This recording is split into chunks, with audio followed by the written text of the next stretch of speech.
Welcome to the Terrible Podcast with your hosts, sports journalist David Todd, and from SteelersDepot.com, Dave Bryan. Just a couple of Daves, chillin', talking Steelers. Now, here's Dave and Dave.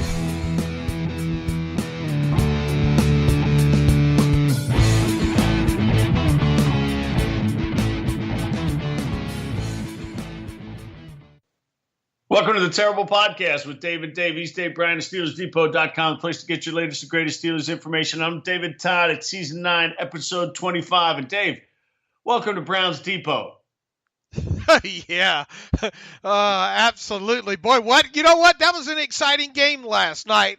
It sure didn't look like it with 4 minutes to go in the first half. I literally walked out and I went and got ice cream with my niece and my nephew because I was so disappointed because I settled in last night thinking two young teams, wanted to watch Darnold play, see if the Browns defense was going to look good. And it was punt, punt, punt, punt, punt, block, punt. I was just disgusted. And then the world changed. Yeah, the end of the first half there, when Mayfield hit the field in place of an injured Tyrod Taylor, it really started from that point forward. It really started to get exciting. And I know I shouldn't have done it, but I was, I had a deal with the man where I had to root for the Browns. But on top of it, it was hard not to kind of root for the Browns in that situation. And like I said, I know I shouldn't have done it, but I thought regardless, even without Mayfield, I thought this was a game because of the defense, because of how well they've been playing defensively and all like that, because Darnold being a rookie. I kind of thought the Browns were going to win this game anyway. That's the way I went with them. But little did I know that they would be down 14-0 in this game, and it take a very impressive performance by Baker Mayfield to pull this thing out, along with good solid play for the defense. So yeah, they look, man. How the narrative has changed all of a sudden, because here we are, already got one Browns-Steelers game in the book, and this Week 8 game, I know it's several weeks from now, but it's already shaping up to be an interesting one, because the Steelers will have already played the Ravens and the Bengals by then. You have to consider now. It's Baker Mayfield's job now. At this point, I think we'd both be surprised if that didn't happen. But yeah, what a fun game to watch. Yeah, there's so many things to talk about in this game. One is, Hugh Jackson said after the game, got to look at the tape. That's my job. If he decides that his job tells him that Tyrod Taylor, if he were healthy, should be the starting quarterback, then he shouldn't have his job anymore. There will be a riot in Cleveland if that's actually what happens. So yeah, that's it's going to be Baker Mayfield's job. The Browns 172-1 when trailing by 14 points since 2008. So they get that win. Everybody knows the stat, 635 days. You probably heard the possum story by now. The lucky possum. They found this. There was a possum in the stadium before the game. And Dave, just so many good things in this game. And yeah, Baker Mayfield maybe made one or two questionable throws, and he's so accurate that, he trusts his arm to get it in there. There were a couple drops by his receivers. But honestly, I've been talking about the Browns for a couple of years now, expecting good things, and they have never gotten good quarterback play. And you say, wow, if you get good quarterback play, you saw how good Jarvis Landry can be with a good quarterback. I mean, that pass he made up the seam down to the 1 yard line, the catch he made, was phenomenal. He is so tough as well. He kind of, goaded one of the Jets DBs into a little ram standoff, banging each other with their shoulders. Duke Johnson's a player we've seen on defense. Ward and Myles Garrett, leading that defense, could be very good. Let me ask you this question today: if you could have the future of the Browns or the Steelers over the next 3 or 4 years, who would you take? Man, that's a bit of a loaded question. We're just really want one. I mean, let's face it. We've got really one game to look at here with Baker Well, Mayfield. we have one game with Baker Mayfield. We have a little bit more for some of the guys on the defense and of the skill position guys. I mean, obviously Myles Garrett. I mean, we've known he's been the real deal now for probably the equivalent of almost a full season now, because he missed the first 4 games or whatever it was last season with that ankle injury. So he's the real deal. It looks like Ward and a few of those other guys on defense are the real deal as well. So I mean, it looks like this is a defense that's going to be able to keep them in a lot of games. And we all know if you keep if you're not giving up 28 points a game, and you get halfway decent quarterback play, you can make a dent in this thing. I mean, you got to like what you see out of Jarvis Landry, his fit in Cleveland.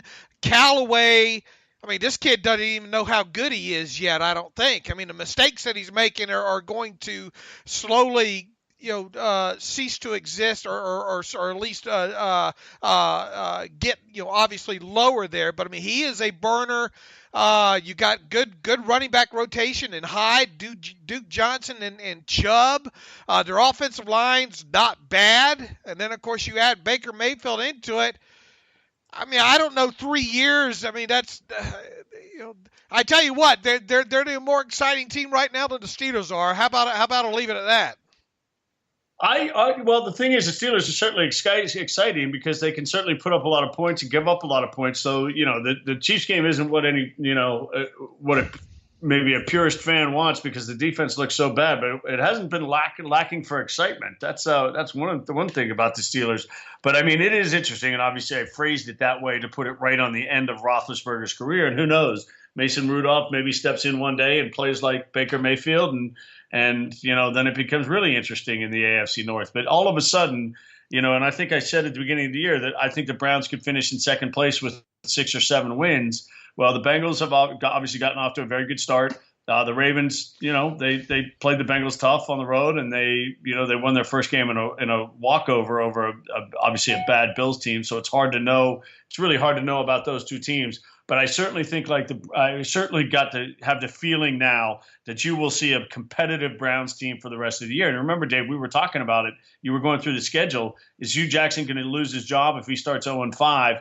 Well, obviously Hugh Jackson's going to have his job now for the rest of the year, and maybe he and Williams and Haley, maybe all of a sudden they're there for a couple of years and have an opportunity with these young guys. And remember, they said this a few times in the broadcast last night: 4 picks in the top 2 rounds next year. You start adding a left tackle and another linebacker on that team and another wide receiver, and holy cow, you say, my goodness.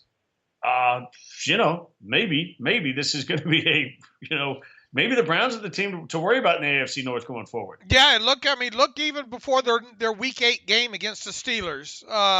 The Browns next they have the Raiders. I mean, who doesn't think that's a winnable game for them, right? I mean, the Raiders have been a mess. I mean, I know this one's out, and the only downside is they have to go out there and travel for it. But, I mean, you would think right now what you saw last night, what you've seen out of the Raiders so far, they have a shot at beating the Raiders in Week 4, especially after all, they'll have the extended week here. And then you get the Ravens, all right? I mean, that's, the Ravens haven't looked all that to start the season. The Chargers might be a tough game for them in Week 6, and then who are the Buccaneers? I mean, we're going to find out who the Buccaneers are Monday night. But that's the Browns' next 4 games. So I mean, if they go, if they win 2 or 3 of those games, they're going to be right in the thick of this thing already, turning into the second half of the season. So I know people didn't tune in to talk about the Browns, but definitely worth discussing at the top of the show based on what we saw last night. Yeah, absolutely. So let's get to the Steelers. Let's get to the injury report, Dave. And, I think things are starting to take shape here, not very different than what we talked about on Wednesday. Yeah, keep your fingers crossed about Joe Hayden. He returned to practice, and even though I think he's told the media that he was limited. He was listed, I think, as full on the injury report. The 3 guys that did not practice, all offensive linemen, Marquise Pouncey, that was a coach's decision, so he should be fine. Marcus Gilbert with a hamstring. That'll be interesting to see how that progresses today being Friday. And then David DeCastro with the hand. I guess if you had to make a bet right now that DeCastro won't play against the Buccaneers on Monday night, that would mean B.J. Fitty starts again at right guard, and then you would probably guess that Marcus Gilbert should be okay come Monday night there. Safety Morgan Burnett with a groin, and that's probably, hate to speculate about groins. Who am I kidding? I love to speculate about groins. I bothered him during the preseason there, I think, was limited on Thursday. We'll see what happens Friday, but Morgan Burnett did play 90% of all defensive snaps against the Chiefs this past Sunday. And then rounding out the injury report, practicing fully were Ramon Foster with a knee, Joe Hayden with that hamstring, and Tyson Alualu with the shoulder. Alualu and Hayden both obviously missed the game last week against the Chiefs, so keep your fingers crossed there. So of the group right now, I would just go ahead and bet that DeCastro would be the one not to play. Yeah, I don't think you'll see DeCastro. And Gilbert, keep an eye on Gilbert. Obviously, that's, he's had some of these issues in the past, and that would change things a bit for the Steelers. Boy, can you imagine having to start Filer and Fitty? Filer and Finney at both your guards. Well, no, wait. You're talking about right side. Both on the right side. Okay, no, you're talking about Gilbert. Yeah, you would have Chooks and Finney on the right side if Gilbert didn't play.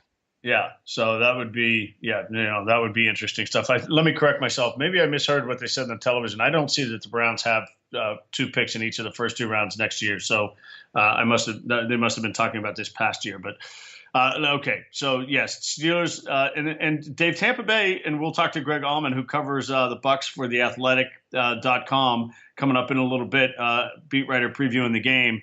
Tampa Bay's a little dinged up as well. Vernon Hargrave's out for the year on injured reserve, and they've been banged up in the secondary playing a bunch of young guys. Yeah, but it does sound like they're going to get Grimes back this week. He has missed the first 2 games with a groin injury, I believe, as well too. So they're probably going to have him back. Vita Vea's back practicing again, so they're probably going to get him back. He missed the first 2 games as well with a calf injury. I guess the other names to watch as far as starters go: Jason Pierre-Paul with a knee, and Bo Allen, their big defensive tackle. I think Bo Allen's out of Wisconsin, has bounced around a little bit already with the foot, but both those guys are starters. Both of them did not practice on Thursday, so it'll be interesting to watch what transpires there. But from what I've heard, none of those injuries are considered serious there. So practically speaking, even though they have 10 names on their injury report as of Thursday, that this looks like a healthy group that's going to play the Steelers Monday night. Yeah, and for people, local folks, Jordan Whitehead came in the second half or the second part of the game last week against the Eagles and acquitted himself pretty well at playing safety. The former Pitt player who was a 4th-round pick of the Bucs, a guy who we saw running back a little bit for Pitt, but he was a difference maker at safety. And you wonder if he would have been a top pick if he had stayed around another year, but. He's getting some time, and he'll be on the field. He looks like he's going to get his first career start coming up on Monday night against the Steelers. So just another little storyline in this one. Okay, Dave, let's just get through the Antonio Brown drama. We got a lot of emails from our listeners talking about what kind of punishment there should be for Antonio Brown, and I will just kind of characterize most of them as saying, I think that if I were, could broad brush it. As Mike Tomlin would say, I would say most of them were of the view that they would bench him for a series or the first quarter. And I just one of the things that there was Phil, who's a longtime listener and always comments on these things, wrote in. This is a paragraph of his email that I wanted to read. He said, "A lot of the decision comes down to knowing the pulse of your locker room. from the outside, I would guess a full game suspension would go over well because you have guys like Villanueva, Foster, Castro, and Hayward who are mature and understand how these things work. If he's skipping out on the team when it's time to prepare, similar as to Bell, we already know where some of them stand on things like that. So I think you could pull off a one-game suspension without upsetting the dynamic, and the majority of the fans would be okay with it because most fans like to see players, quote-unquote, getting their due, if you will. But he goes on to say, that's probably not what's going to happen. And we've really not seen Mike Tomlin.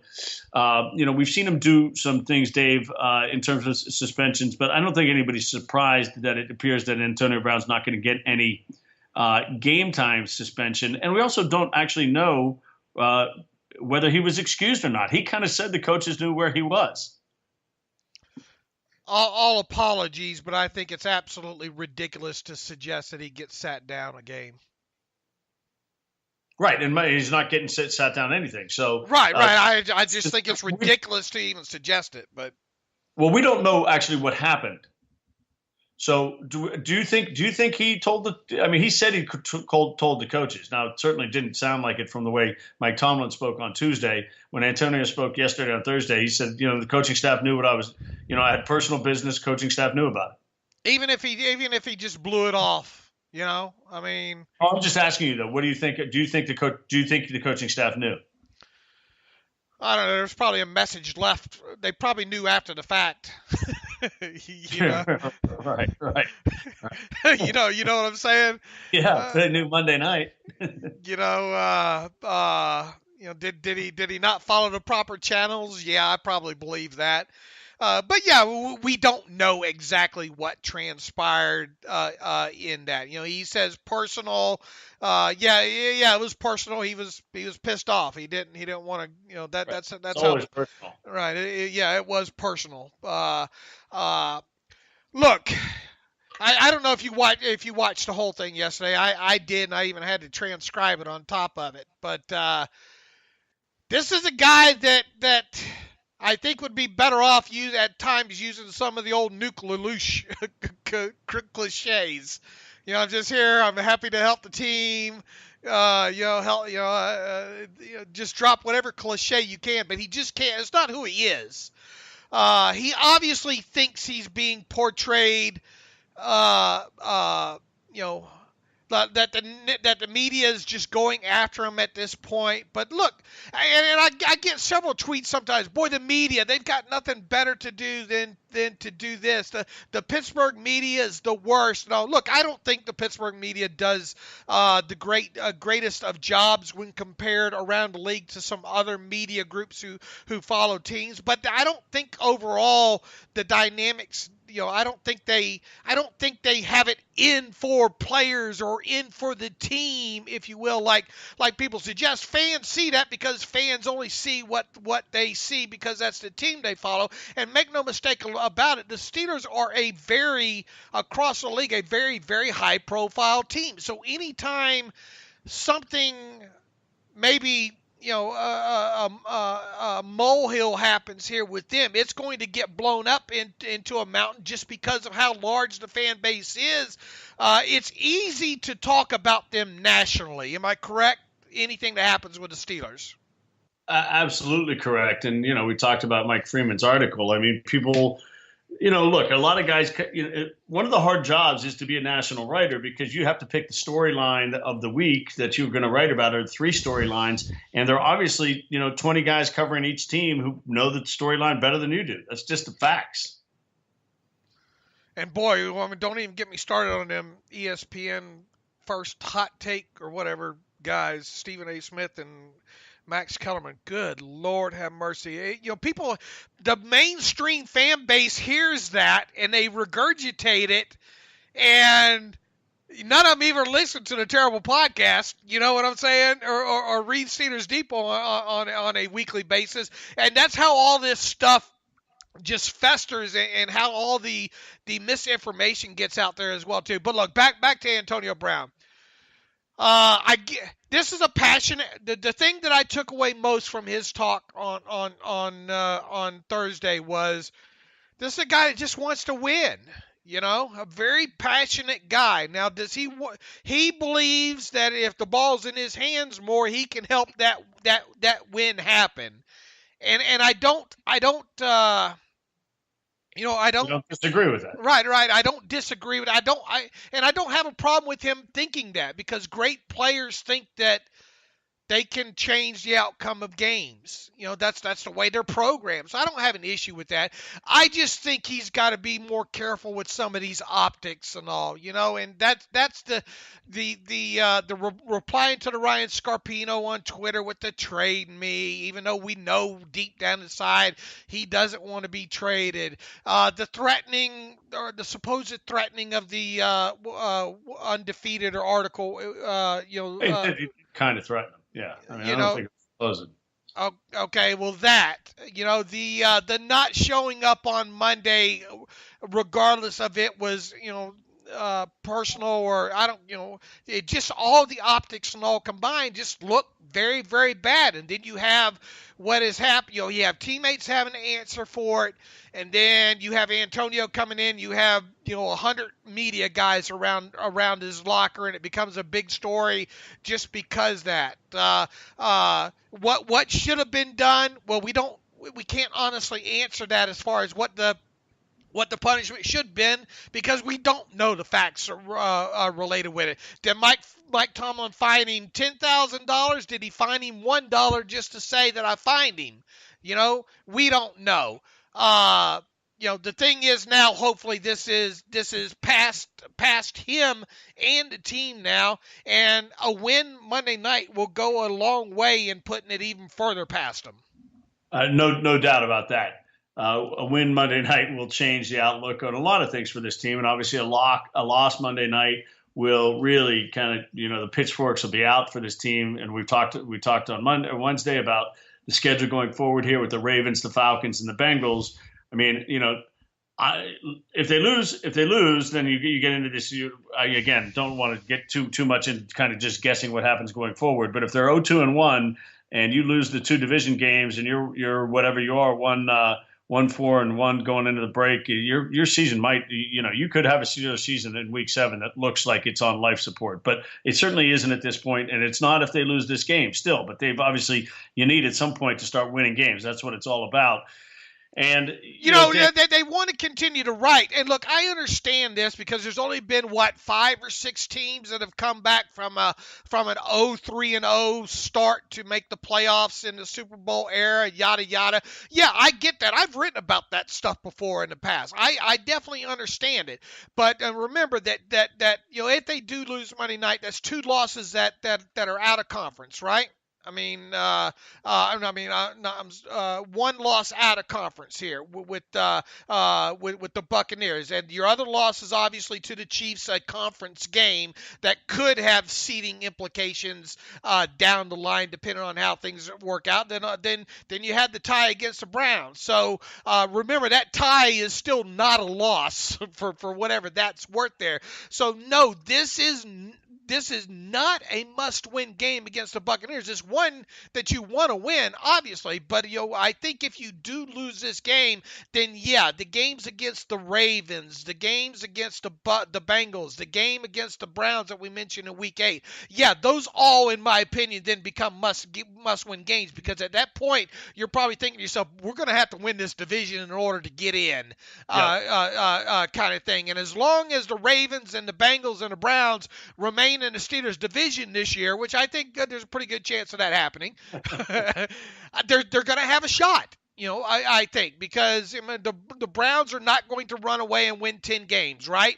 I think both of us have our doubts that both the Bengals and the Ravens are going to win 10 games. So then it becomes a fact is who can win 10 games, or who can maybe go 5-0-1 or 4-1-1 in the division. And I still like the Steelers' chances at that. So absolutely you want to win this game against the Buccaneers, and absolutely there will be more panic than what we've seen this past week from the fan base if they don't win this game against the Buccaneers. But I'm not going to be ready to start my draft preparation if they do lose Monday night. Yeah, Browns Depot. Okay, so let's talk a little bit about how you attack and how the Bucs are going to attack. I mean, look, for the Steelers, you guys wrote about it on SteelersDepot.com. Kevin Butler talked about, blown assignments, guys playing different coverages, whether they're playing cover 2 or cover 3 or what they're doing. This is not a new. Maybe that's the problem. They got Kevin Butler coaching the defense. And Kevin Butler. Exactly. Yeah, Kevin Butler. You know who he is, right? The kicker from Georgia, Kevin Butler. Yeah, the old Bears kicker. Yeah, the Bears kicker, right. So Keith Butler talking about maybe they should have Kevin Butler talking about maybe they need Kevin Butler to run the defense. Kevin Butler's going to run the defense this week. So look, this is not a new story. So okay, they simplify things. Okay, they get Joe Hayden back. Look, the answer is, we'll get into this with Greg Allman. The Bucs have weapons, and Ryan Fitzpatrick went 404 TDs back-to-back weeks. The Bucs in 42 years, the Bucs had that happen one time. One time, Doug Williams threw for 486 and 4 touchdowns, and it happened one time. In the past 12 years, the Bucs had one touchdown over 75 yards. They got 2 last week. They got one on the opening play and then another on a pass to Howard. So this offense is explosive right now. But they haven't been able to run the ball, Dave. So what do? Are you trying to get in Ryan Fitzpatrick's face? I mean, is it just keep bringing it? Or, we saw the Chiefs play a game that really almost cost them the way they played defensively. When they got ahead, they just rushed 3, and they gave Ben, we saw, plays where Ben had 5, 6, 7, 8 seconds to make plays, and he did. How are you coming at Ryan Fitzpatrick in this game? You got to flush him from the pocket. I mean, even though he did make some plays in that game against the Eagles when flushed, I think you got to continue to make him show that he can make plays that way. Now, you want to talk about a nice start to the game, going deep to Deshaun Jackson. And also, I don't know if you watched that game, and you don't think of Deshaun Jackson as being a guy that's going to record you a lot of back shoulder catches, right? There was a nice hookup in that game between Jackson and Fitzpatrick over on the left sideline with a nice back shoulder throw. So Fitzpatrick is on it. The touchdown to O.J. Howard was kind of, I think, a second level wide cross that missed tackle after the catch, and then down the left sideline he went there. So that's a little bit forgivable there. We talked about the opening touchdown to start the game there. A big play. I want to force Fitzpatrick to beat me. I hate to say it, but exactly like Mahomes did. Well, I don't think one thing that I saw on tape, at least in the game against the Eagles, I have not watched the game against the Saints except for just a few big plays in that one, is you don't see them running a lot of those being successful, I don't think, down the middle of the field on those verticals. Make no mistake about it, that the Chiefs and Andy Reid did a great job of exploiting the Steelers inside linebackers, specifically down the middle of the field. Shifting into empty and coming out in empty in certain situations. The Buccaneers would be silly not to try something like that, being as how it's on tape for the Steelers. So, I don't think they're a dangerous team running the football. So, we'll see if that comes back to bite me, making that statement there. I want to make them beat me down the middle of the field, and I think I'll take my chances on the outside with Deshaun Jackson and Mike Evans. And Mike Evans is a beast wherever he is. I mean, he's going to get his 6 or 7. And don't forget that Chris Godwin's pretty good too. So, I mean, is Fitzpatrick a guy you want to blitz a lot? Probably. I probably send some folks after him, not necessarily in numbers, but in, okay, here comes Mike Hilton off the edge. I want to give him as many things to think about in the pass rush, and I want to move Fitzpatrick off his spot. I think that's what you have to do. I mean, and you have to figure it out. Ideally, you'd like to do it with 4 or 5, but you're going to have to get there. I don't think this is a running game that's going to hurt you, even though the Steelers' run defense hasn't been particularly good. I mean, the first game, the Cleveland stats, a lot of that was Tyrod Taylor. okay, you'd like to be able to contain a running quarterback. You don't have to worry about that in this game. So that's not going to be the issue. The Chiefs were able to run the ball a bit. We talked about that one drive where they were kind of, getting some yardage, but the Chiefs tore them up through the air. Let's be realistic about it. So, we'll see if the Steeler defense, can sort this out and carry the tight ends. We're going to get into this with Greg when we get into the personnel for the Bucs. But what's interesting is, we talk about Godwin's got the toe. We'll see if he's able to go. They got the two big guys that you mentioned in Jackson and Evans and O.J. Howard. Everybody remembers him. If you watch college football, what he did with Alabama in that title game a couple of years ago, first-round pick last year. But Cameron Brate is the guy they paid at, 4-year, kind of $48 million or some, crazy number to. I don't think he's had a target yet in the first two games. He's another tight end that you got to be aware of where this, what's going on with this Bucs offense. So for me, Dave, it scares me. The flip side is the Bucs defense.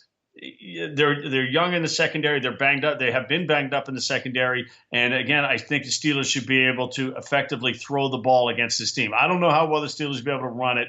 You've got Jason Pierre-Paul is a good pass rusher. I don't know how good a run stopper he is. McCoy's obviously been a stud forever. I think, people know who Vinny Curry is, and I'm a huge Levante David fan. And I think with he and Alexander, the linebackers are okay. But, my takeaway here is this is going to be a high-scoring game, and both teams should be winging it the whole game. Back to the Steelers defense for just a moment. I mean, it gets tiresome now. The communication, and Butler talked about I think all this stemmed from Mike Hilton talking about they running two defenses at the same time, kind of thing on that. I think it was the second Kelsey touchdown and all like that. It just gets tiring to hear this week in and week out. And if this doesn't change soon, I mean, it is going to be doom and gloom. Is it the quality of players? Is it the scheme? Is the answer just yes? We need to find out this week, because if they allow the Buccaneers to throw for 400 yards and put up 28, 30 points on them, then, man, it's hard to really see this getting better. I really think they've got to get Matthew Thomas on this field sooner rather than later. At some point, to be able to run with some of these tight ends down the middle of the field, especially if this keeps up. So, to me, this is I'm with you. I think the Steelers' offense will be able to move the football pretty good. They should be able to. They should be able to run the football as well. They should have nice balance as long as they don't get down 21-0 in this game either here. But my big focus, and I think most of the fan base, will be on this defense, and can they hold the Buccaneers down under 24 points? Yeah, that's a good number. Because I think if they do that, they're going to win the game. My short answer is I don't think they'll be able to do that. But let's hey Dave, why don't we get to our buddy Greg Allman and talk a little Bucs, and we'll come back with our picks and wrap things up. Okay, welcome back. And as you know, each week we have a writer who covers the opposing team. And, of course, the Steelers Monday night down in Tampa taking on the Bucs, the 2-0 Tampa Bucs, one of the surprise teams in the league. We're pleased to be joined now by Greg Allman, who covers the Bucs for theathletic.com. Greg spent a bunch of years at the Tampa Bay Times. You can follow him on Twitter at his name, at Greg Allman, GregAuman.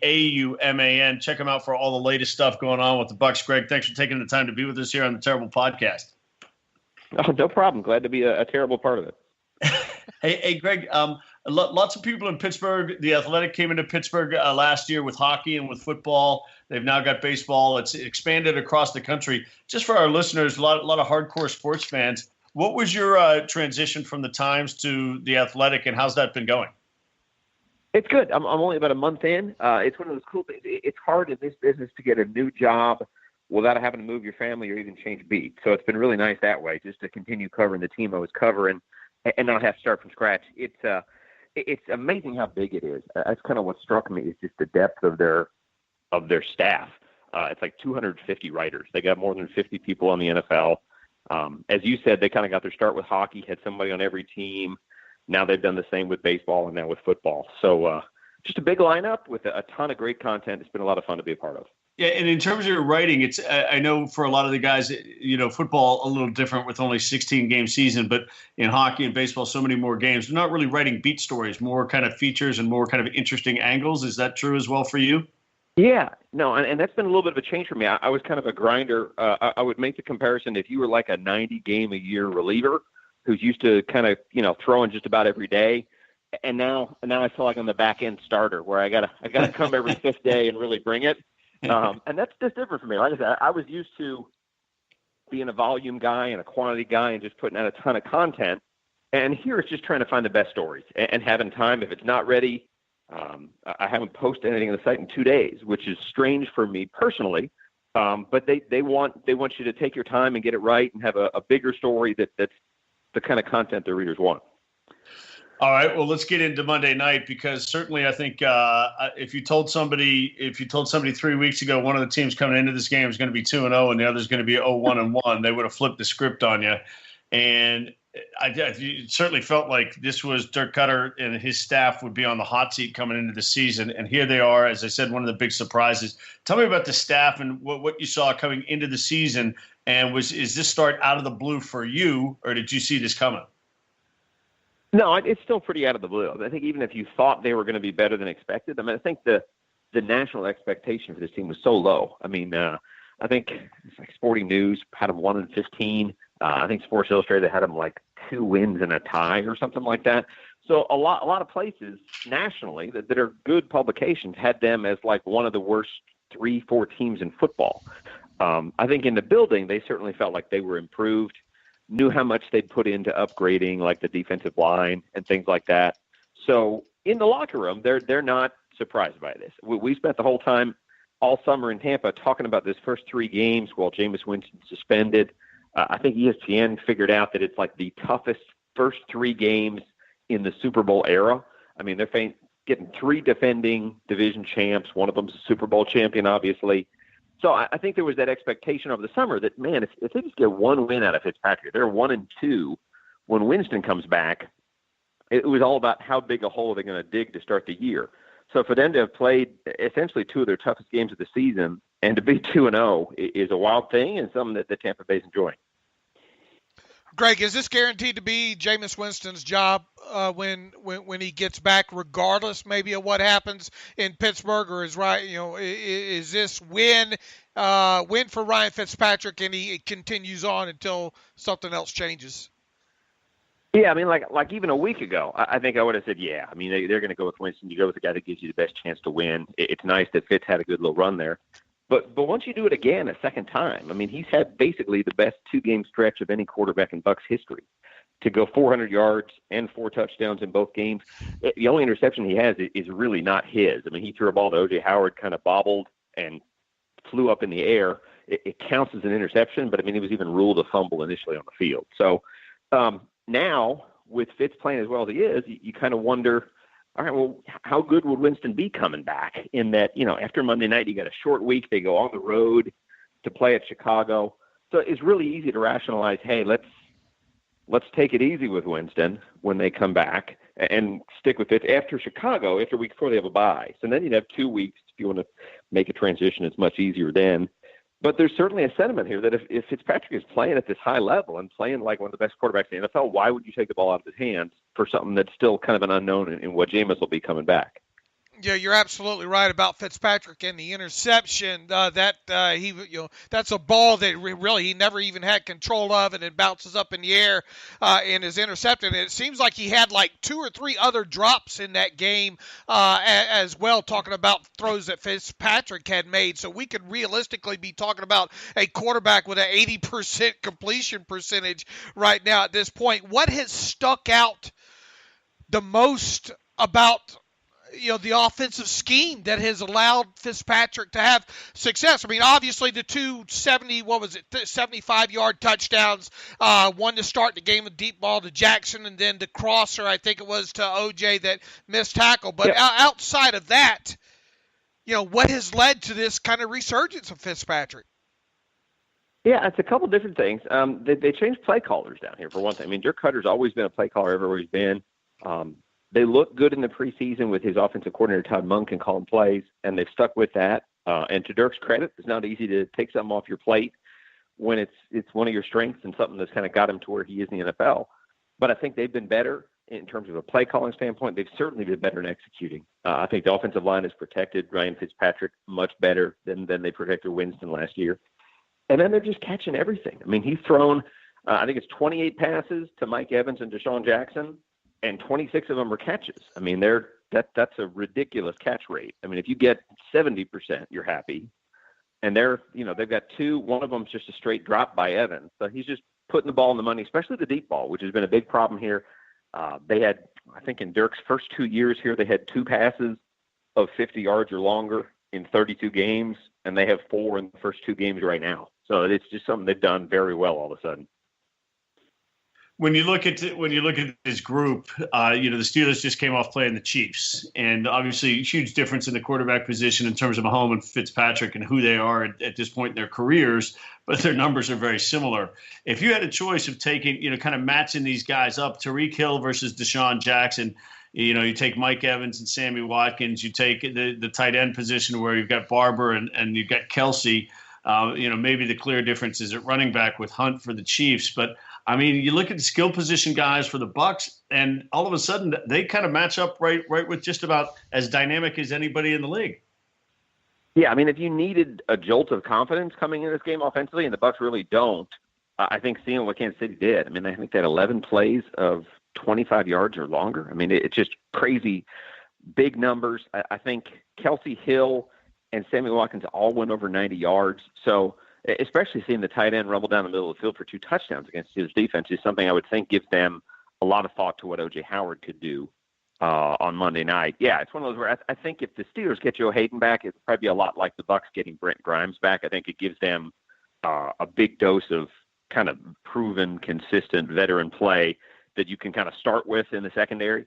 That'll be a big help. I don't know if they're going to get Hayden back for sure. It looked like he came back pretty well yesterday in practice. Now we've hit on the positives, and there are obviously a ton of positives, but let's highlight the negatives, because the running game has been a bit of a disaster. Now they've had big leads in these games, and they're trying to grind clock, so we understand the philosophy.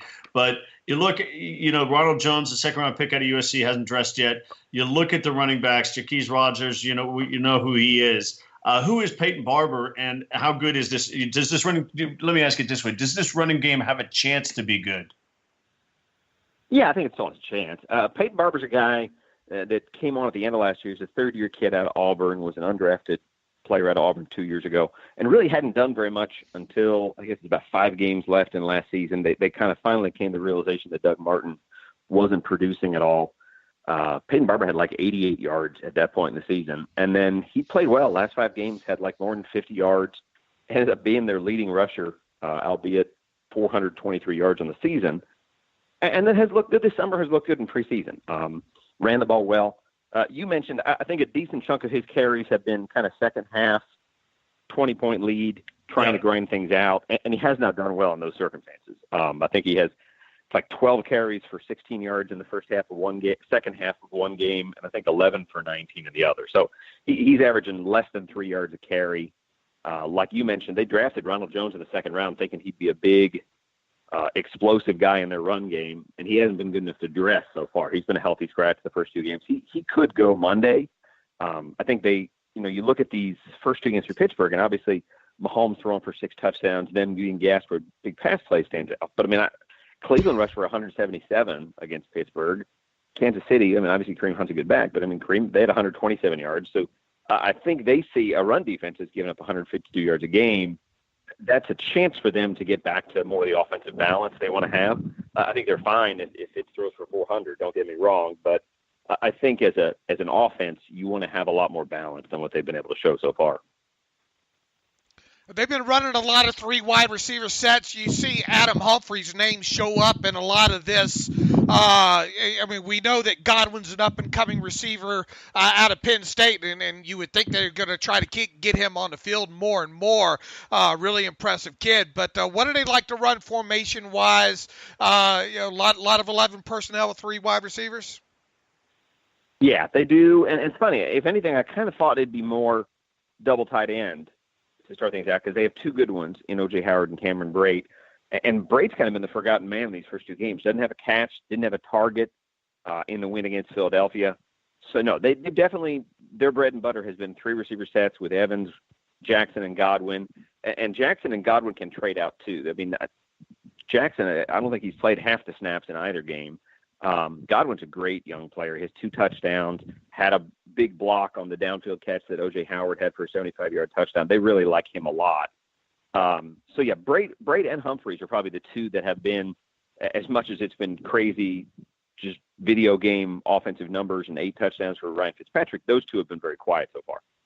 And we know a lot about Ryan Jensen coming over from, formerly of the Ravens. Ali Marpet's probably one of the most underrated guards in the league. You put on that film against the Eagles the other day, and he had a couple of those defensive linemen on the ground. But I think what surprised me the most is how well Donovan Smith's playing. Yeah, they're both in the contract year. Marpet and Donovan Smith are both free agents this spring. And they're playing like they want to get big checks in March. Marpet, I think Pro Football Focus had him as like the best guard in football through the first 2 weeks. Marpet was a right guard as a rookie. They moved him over after 2 years to play center last year, who was their center, and then they get a chance to, go get a guy like Ryan Jensen. You want to do that. And in doing that, they moved Marpet back over to left guard now. So he's in his third position in 4 years.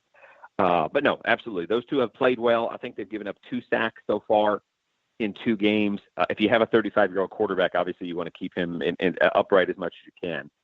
And they've been kind of the unsung heroes of this offensive success and what they've done just to protect Fitz and keep him healthy so far. Greg, you look on defensively, and again, some of the statistics maybe aren't truly telling because of the big leads the Bucs have had, but obviously New Orleans is a hugely potent offensive team, particularly down in the dome. Bunch of young guys in the defensive backfield. In fact, Jordan Whitehead, the kid from Pitt, who was really a talented guy at Pitt. Maybe they didn't get everything out of him they hoped because he was dinged up at different times, got suspended. But he had to step in and get some snaps. They've got some young guys who've been playing on the outside. What are you seeing? And just at 30,000 feet, what do you think of this defense overall and where they're headed for the season? Yeah, I mean, these first 2 games definitely haven't been what they want defensively. And like you said, some of that is, if you're up 27-7, middle of the third quarter, as long as you win, I don't know that it matters that much how well you close things out. But, both games, they were up 24 against the Saints. It got to be a 1-score game. They were up 20 against the Eagles. It got to be a 1-score game where they even got the ball back late with a chance to drive. So they're very young in the secondary. They played these first 2 games without Brent Grimes. And now this last week they played without Bernard Hargraves, who, former first-round pick. So they basically went at the Super Bowl champs with three rookies in their top 6 in the secondary. Those guys had, I think, 180 snaps between the 3 of them on Sunday. So they've kind of gotten by. The crux of the defense was them getting much better on the defensive line, trading for Jason Pierre-Paul, signing Vinnie Curry, signing Bo Allen from Philadelphia. They put their top draft pick into a kid named Vita Vea from Washington, and he's missed the first 2 games as well with a calf injury. He's back at practice yesterday. Brent Grimes is back at practice. So I think there's definitely a sense of kind of reinforcement coming in, if you will, to help them get better, not only at the line of scrimmage, but in the secondary where they've kind of given up some yards. The most glaring thing for me in terms of things that would be concerned long-term would be their red zone defense, just because opponents have gotten into the red zone 8 times and they've scored touchdowns 7 times. So that's just a ridiculously high number. They haven't had a lot of pressure on opposing quarterbacks in the red zone. So again, that could be just a weird anomaly of 2 games and big leads and not being as aggressive as you normally would be because you have a 20-point lead. But they've got to get better there. If they want to win consistently, they have to be getting field goals instead of touchdowns. So that would be a point of emphasis, I think, as they're trying to improve. Has Mrs. Grimes made her presence felt yet? Mrs. Grimes is suspended from Twitter right now, so she's not on Twitter. She is on Instagram. True? Is that true? Yeah, no, she's been. We keep track of these things. She got her account suspended, I guess in the preseason, and she, for the most part, has been pretty well behaved by Miko standards, I would say, in terms of not being critical of teammates or the team or anything like that. So no, she hasn't really been a storyline. Brent's back. So, I mean, I think him playing, that'll be a big thing. You know, they have a very young secondary. They leaned on Brent pretty hard, you know, to count on a 35-year-old cornerback is, you know, dangerous as it relates to injuries. So for him to be back and healthy answers a major question that would come with having a guy like that in your secondary and counting on him to be an every down corner. If he's back, that's a huge help for them in terms of just trying. You think about not only Antonio Brown, but Smith-Schuster. And, I mean, they've got a lot of weapons, as they've shown, as Kansas City found out. He'll be a big part of them trying to contain that on Monday night. Well, yeah, sorry, Dave. Levante David's one of my all-time favorite guys. Is he still playing at an elite level? Yeah, you know, it's funny. It's like he had – the first game I didn't notice him very much. I definitely noticed him more against the Eagles. It was neat. Like the last play against the Eagles is one of those Stanford band kind of plays where Philly's got to get touchdown and they're like their own 20-yard line. So they had like 4 laterals.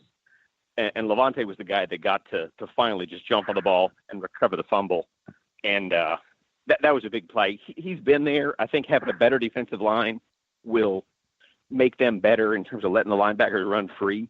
He and Quan Alexander are both good guys that way. Quan had a big sack.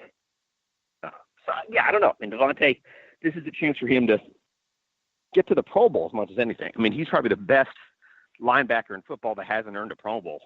And part of that is that if you're an outside linebacker in a 4-3 defense, you're going up against all these 3-4 guys that have 13 sacks, and it kind of makes it easy to go that way. Yeah. But we'll see. Yeah, this is a big game for him too, for sure. When you talk about Brent Grimes coming back, I think traditionally he's been a left side, looking at the back of the defense, a left side cornerback. Will they have they been rotating those corners? Will he follow Antonio around, or what do you suspect? How are they going to use him in his first game back? Yeah, I don't know in this case specifically, just because it is. I mean, if there's a guy you make exceptions for, it's probably Antonio Brown. They have not mirrored. They haven't ISO'd a corner on one guy in the past, so that's meant, you know, in this division you have Julio Jones, and so I wouldn't say it's always going to be Grimes on Brown. Their other corner is a little bit up in the air where they go with. It's likely a guy named Carlton Davis, who's a rookie, second-round pick out of Auburn that has played just about every snap in these first 2 games. So I think it'll be him, and that's obviously a big one to have 3 games into your career. They started out with Michael Thomas, who had 16 catches for, I think, 180 in the opener for New Orleans. So it's tricky. I mean, last year, Julio went for 252 against them in the first Falcons game. So there's definitely the vulnerability for an elite receiver to just go off, and they have to guard against that as best they can. Is this a defense that can be run on? Where's the weakness? I didn't get a chance to watch the Saints game. Yeah, right now they haven't. I mean, right now I think by the books it's like the number 2 run defense in the NFL. I think a big part of that is that their opponents have been behind in the second half, and they've also had a lot of success throwing the ball. So Ajayi, they kept in check. They actually knocked him out of the game. I think he came back and had 1 20-yard run, but that was about it. Alvin Kamara was very much a non-factor, running the ball at least, in the first Saints game. So, no, I mean, Connor, you see what he did in the first game. He's somebody they're certainly going to respect. But, yeah, they want to be a much better team against the run. If Vea is healthy and dressed and playing even just in a rotational role, that's a big step towards being tougher and more stout at the line of scrimmage. So, no, they're definitely going to start their defense with stopping the run and forcing, as dangerous as that is, forcing Roethlisberger to throw the ball more. Greg, we appreciate your time. Great stuff. So looking at this game, I don't know what the line was before the season started. I do know before last week's games, the look-ahead lines, I think the Steelers were kind of 3.5, 4-point favorites, opened at 2, went down to 1, kind of bouncing around those numbers now. I feel like if Fitzpatrick and the Bucs play offensively like they have, the Steelers are in real trouble. Who do you have winning this one? Yeah, it's like I had to do a prediction for a site yesterday. And right now, and I say this as a big if, but if they aren't making mistakes on offense, which they really haven't, I think it's a game they can win. The big question is how well this defense can step up and kind of keep that pass game in check with Roethlisberger. So right now, with Grimes back, with Vea potentially back, improving them on defense, I have it as kind of a close win for the Bucs, like a 30-27, 31-27 type game is what I see.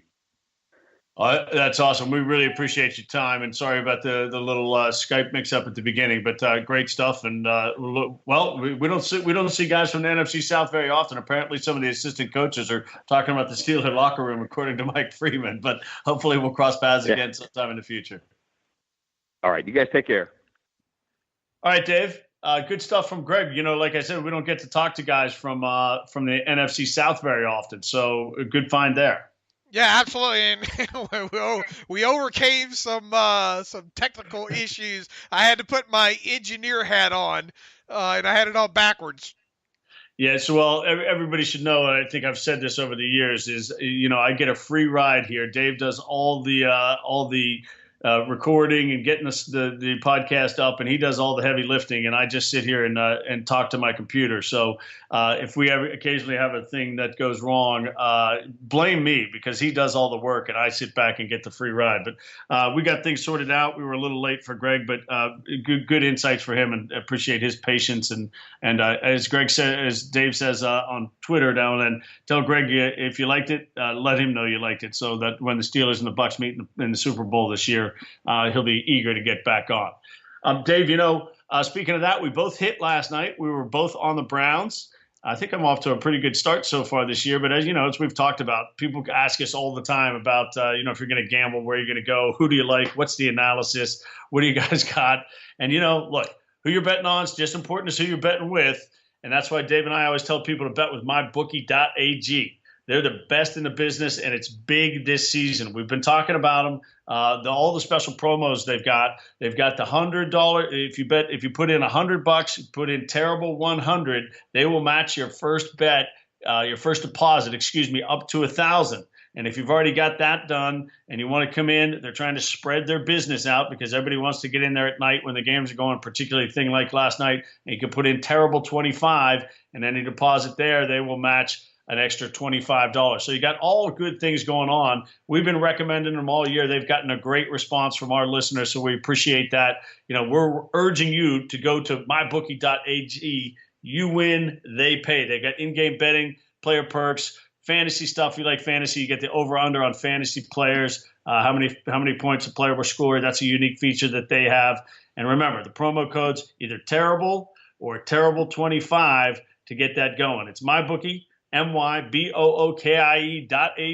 Don't forget to use the promo code. You play, you win, you get paid. And Dave, we both, as I say, we both hit last night with Cleveland.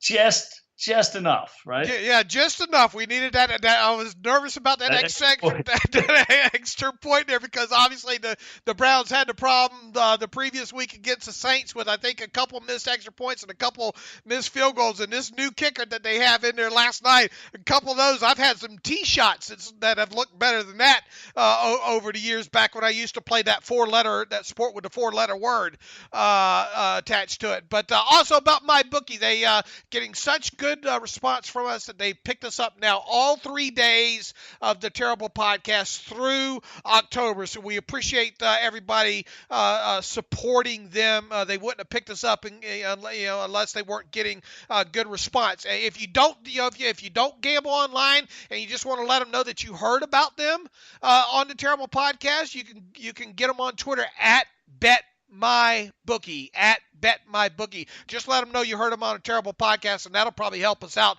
as well. So with that, David, I think you're handing it to me right now. I got to take my hat off and hand it to you through the first 2 weeks, but I'm going to turn the tables on you, you and the man, this week, and I think my 1-0 start already on Thursday night has me in the right direction. So let's get after it.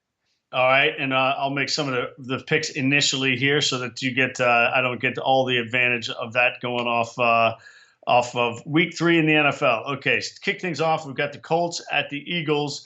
Eagles -7.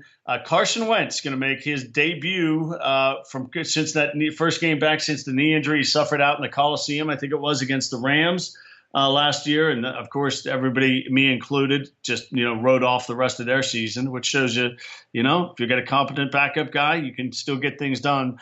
Dave, the Colts with Andrew Luck, they get a win that, maybe they're finally got that thing pointing in the right direction. 7's a lot, but I'm going to go with the Eagles and Carson Wentz in this one. I think this is going to be a fired up Eagles team.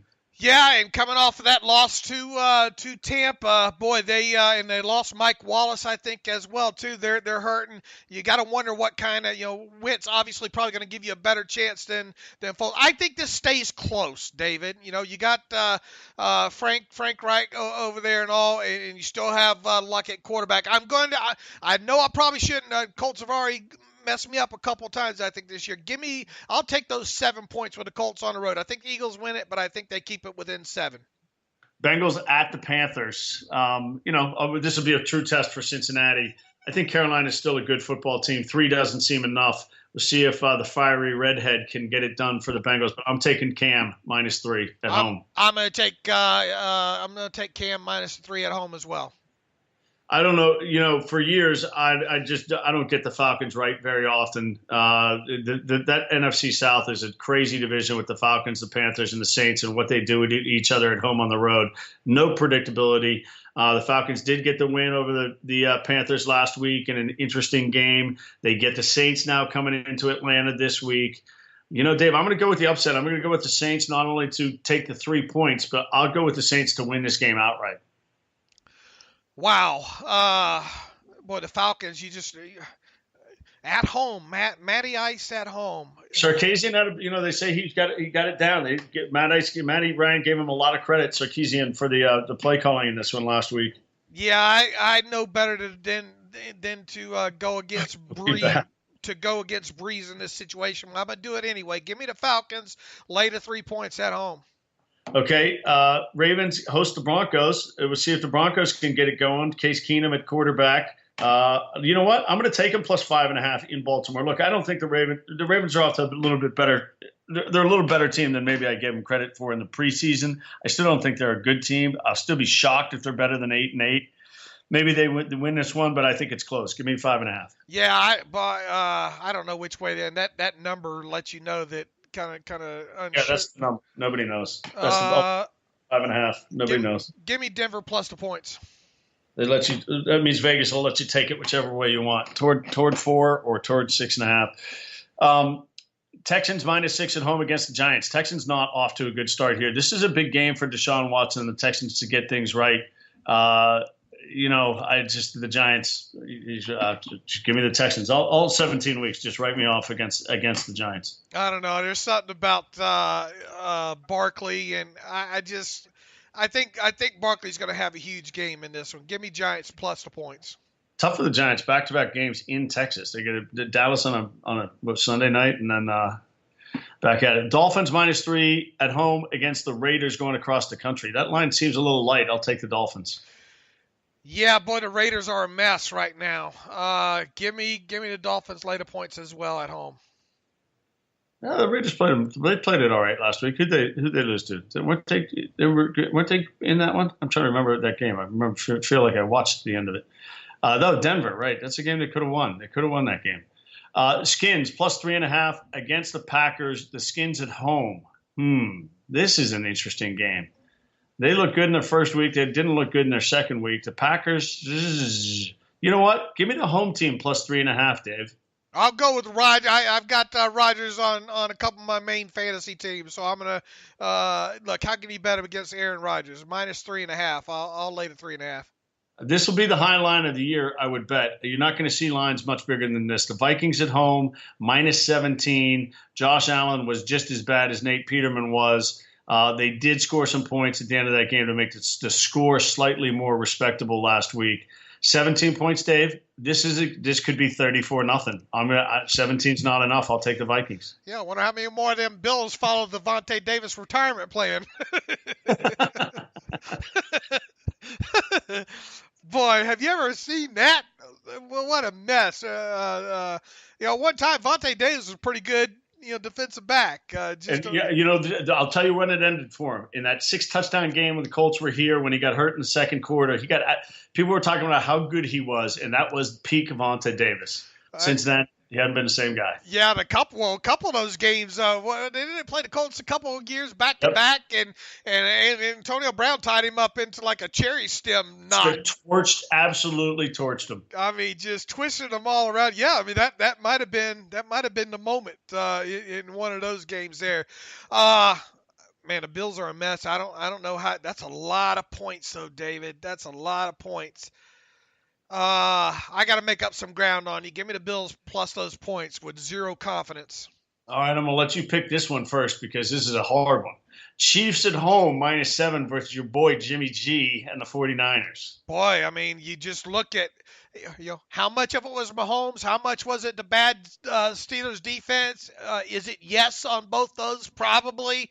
Man, the Chiefs just look, and they'll be at home here. This is going to be a tough game for San Francisco to not only win, but I think keep close. So, yeah, I mean, I'm a Jimmy G fan and George Kittle fan and all like that. But give me Kansas City, lay the points at home.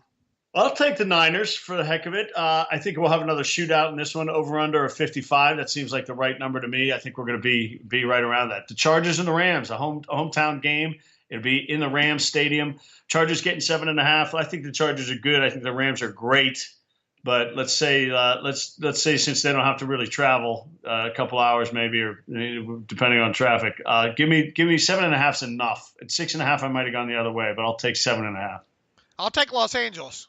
There you go. There you go, winner. No, I'll take the Rams later points. Bears at Arizona. Bears -6. Their defense is great. I don't know, if Josh Rosen's going to get a shot sooner or later here. Arizona's been awful the first 2 weeks. They're kind of unwatchable. The Bears are fun to watch now. Trubisky doesn't look great compared to some of the other young guys we've seen out of the chute, but I'll take the Bears -6 on the road. Boy, did you read what Sam Farmer wrote about what Bruce Arians had to say about Mahomes? I did. He's one of the three brightest quarterbacks he's coached, and he won't name the fourth. Yeah, I wonder if Ben wasn't the other two. That's for sure. Corey, I mean, that was a bit surprising. I thought for sure he would have named Ben there, but Aaron's probably still coaching right now had they drafted Mahomes. But yeah, I'm with you. Give me the Bears. That defense, Mac. Oh my goodness, give me the Bears late of 6. Do you remember who the two he mentioned were? Peyton and.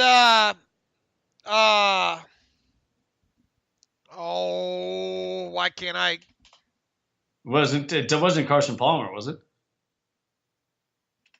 Oh, I don't remember. Keep on with the lines. Okay, so the Cowboys go to the Seahawks. Big game for both these teams here early in the season. An interesting game, 425. This will be the Rams and the Chargers is 405. This will be a feature, I'm sure, on one of the stations. You can get this.